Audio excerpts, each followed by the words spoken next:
नमस्ते बच्चों। आज हम इस वीडियो में समझने वाले हैं सहसंबंध के प्रकार। सहसंबंध 3 प्रकार के होते हैं। इसमें सबसे पहला जो प्रकार है वो है धनात्मक और ऋणात्मक सहसंबंध। हमने पहले वीडियो में समझा था, इसके पहले वाले वीडियो में, कि सहसंबंध होता क्या है। सहसंबंध दो चरों के बीच में संबंध होता है। दो चर क्या हो सकते हैं? जैसे उत्पादन और रोजगार।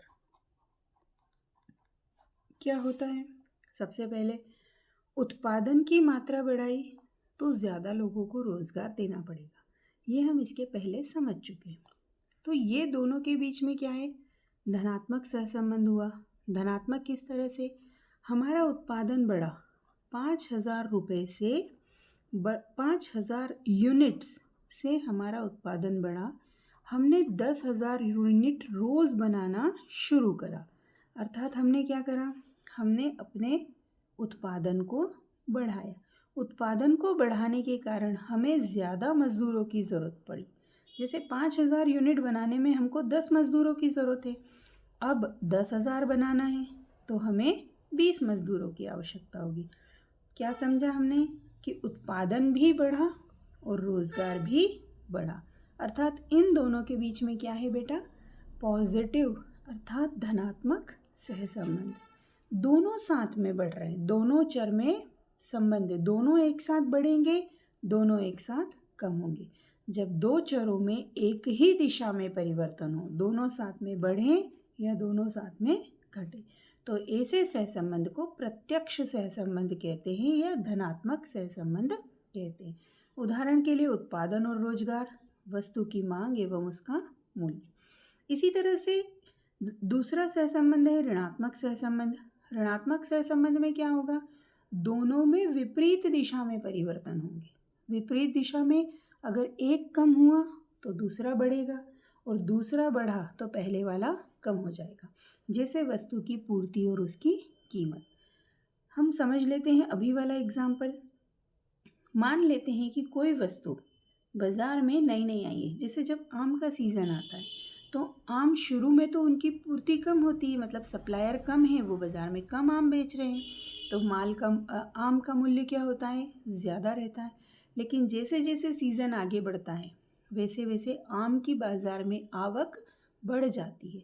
आवक बढ़ना मतलब पूर्ति का बढ़ना। और जब ये पूर्ति बढ़ेगी तो ये पूर्ति बढ़ने के कारण आम की कीमतों में क्या हुआ? कमी आ गई।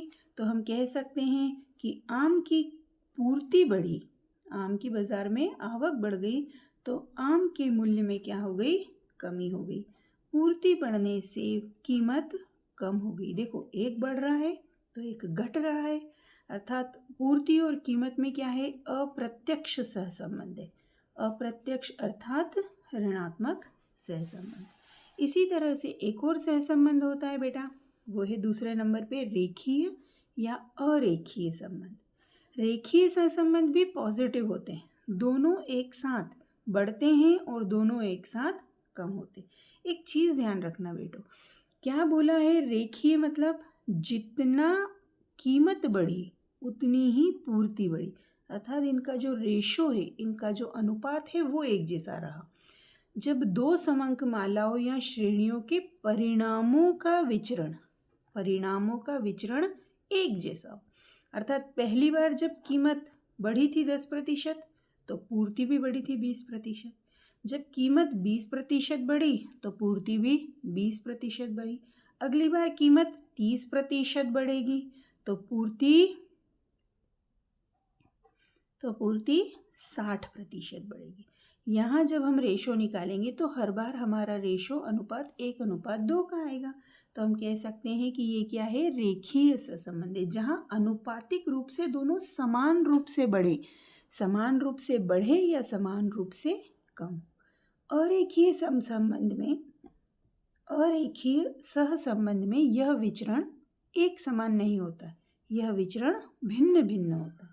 अर्थात अगर 10% कीमत बढ़ी तो पूर्ति 12% हो सकती है, 20% कीमत बढ़ी पूर्ति 35% बढ़ी। तो ऐसे सहसंबंध को हम अरेखीय सहसंबंध कहते हैं। एक और तरीके का सहसंबंध होता है बेटा, सरल, बहुगुणी और आंशिक। सरल, बहुगुणी और आंशिक। सरल सहसंबंध जो स्वतंत्र होता है, सबके बीच में स्वतंत्र संबंध होता है, आश्रित चर में भी स्वतंत्र सहसंबंध होता है।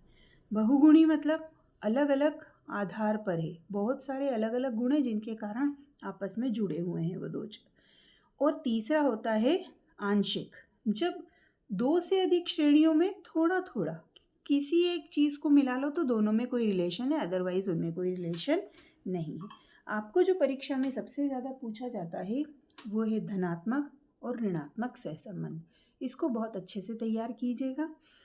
दूसरी चीज़, कभी कभी पूछा जाएगा रेखीय और अरेखीय सहसंबंध, इसको थोड़ा कम भी ध्यान देंगे तो चलेगा। Thank you.